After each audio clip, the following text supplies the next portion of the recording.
Well, I'm starting to work on the shell here for the door, the Kneehole door.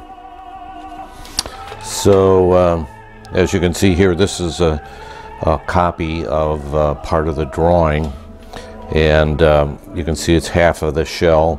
It has some of the thicknesses view down here, so that gives you a good idea how deep you have to go. So I've cut out a piece of mahogany and milled it to the correct thickness, which is 1 inch, and it fits into the opening just so. And then I traced, I have more copies, traced the pattern, just a brief pattern onto the board here. This is the lines for the shoulders, and then on the bottom here we've got a dish like drawing. All of this has to be hogged out, so this all has to be taken out of here. And I also did a practice one, so you can see here how it's supposed to look. This is it's done fairly well. I didn't do any cleanup on it at all, but it was to get an idea about how deep I wanted to go with the shell raise, and a little practice never hurts. So the first thing I'm going to do is hog out all this material. I'm going to do it on the radial arm saw, so we'll get with that. So I'm hogging out the material with the radial arm saw. I've got a 3/4 dado blade set up in here, and I'm just making passes. I've got to stop there where I want it to stop, so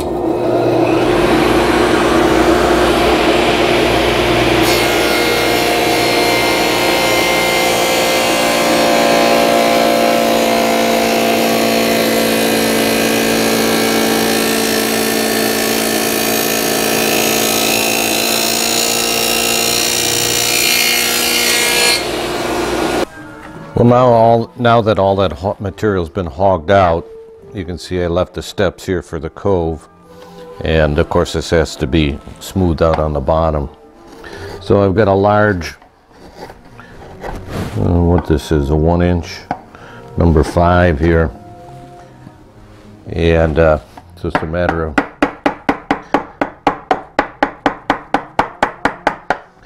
taking the material off.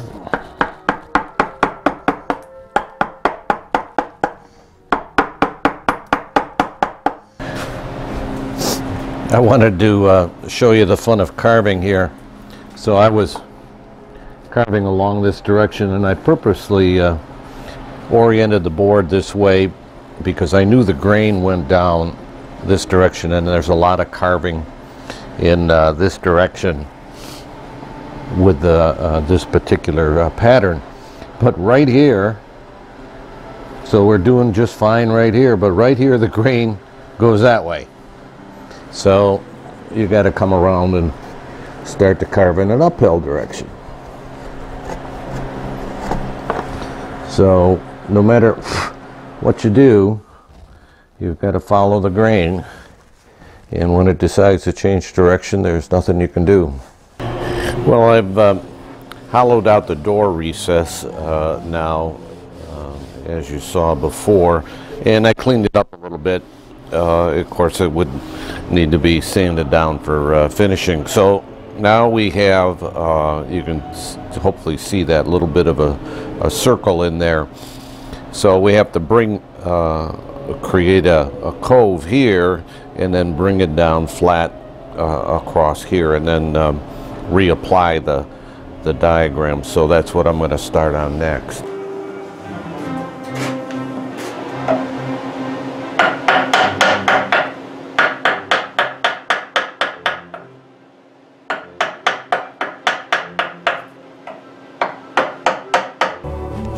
Well, I've made the dish by taking off 1/4 inch off of the depth of this, so it goes down and then it goes back up slightly. there, so you have some undulation. And ultimately this will be raised here by lowering all of the individual rays that there are. So I retraced the diagram onto the wood, and now we're ready to start to carve. So I've marked them. This is down, down, down, and these are up every other one. And so we're going to give that a shot. So I made some progress on carving the shell here. So I've got these 3 rays pretty much completed. I may make them a little deeper later on, but kind of what I'm doing here is I carve out the 2 inward ones, leaving the high ray to be rounded over, and then repeat the process as I go around the shell. So what I'm working on here is this one is of course hollowed, and I'm hollowing out this side.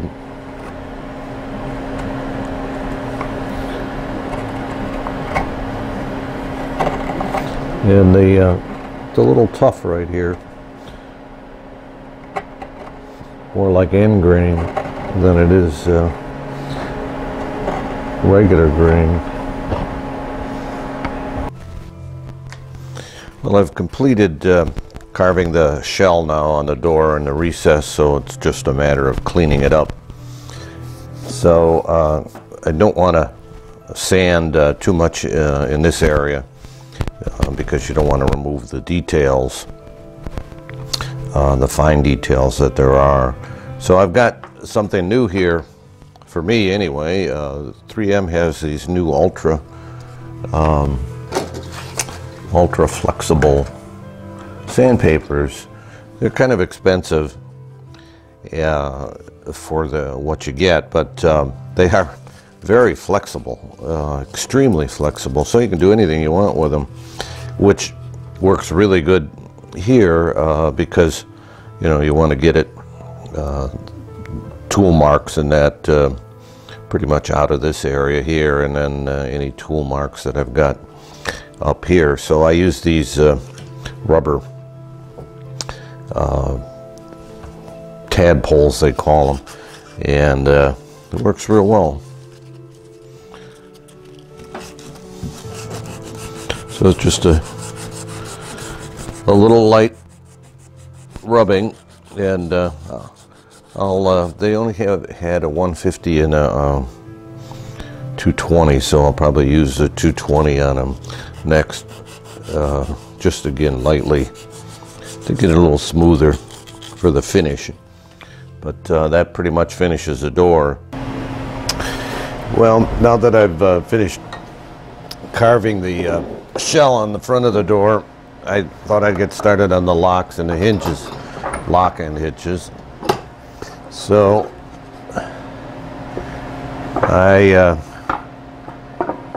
here's the finish. It's sanded, the finished shell. So we have a mark here on the door where I want to put the lock, and it's supposed to look like that. I haven't drilled the holes yet in the escutcheon plate for the lock, but anyway, that's where it goes. I had a larger lock at first, and I sent it back to get a smaller one, because what I didn't figure was this part of the lock, of course, goes in the back here, and with the larger lock, it would have cut right in there, and so we had to go with a smaller lock, even though this is an inch thick. We're getting down there. So what I did was, of course, mark out onto the back here by tracing the size of it. I had run a line across here where I wanted the lock pin to go, and making sure that we got it going the right way. It fit in there. So how did I chop that out? So I just went along the sides with my chisel to mark it, and then I used my hand router to peel off the material little by little. Once I had the center part cut out, then I made the recess, and it actually needs to be deeper. It's not completely done yet, so we have a little more to do, because this needs to be flush or even a little deeper. And then we'll drill the hole for the pin, and then we'll maybe make a little video on the other side where I cut out the keyhole. Well, I drilled my 1/4 inch hole through where the lock pin is, and then I put the escutcheon on here and center it over the hole, and then scribe the line for the keyhole here. So there it is. So now I'll take a scroll saw and hog out that material there. Well, I've got the lock and the escutcheon on now.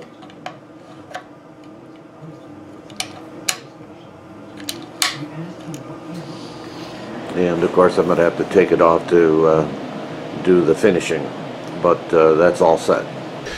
Well, I got the door on now, and I've put the hinge mortises in with the router plane, and got them in there pretty good. And then I chopped out a slot for the lock here, and it locks up pretty good. I had the escutcheon plate on there, but took it off because I've got to take the door off yet to finish it, but we'll leave it on there for the time being. So that finishes the door.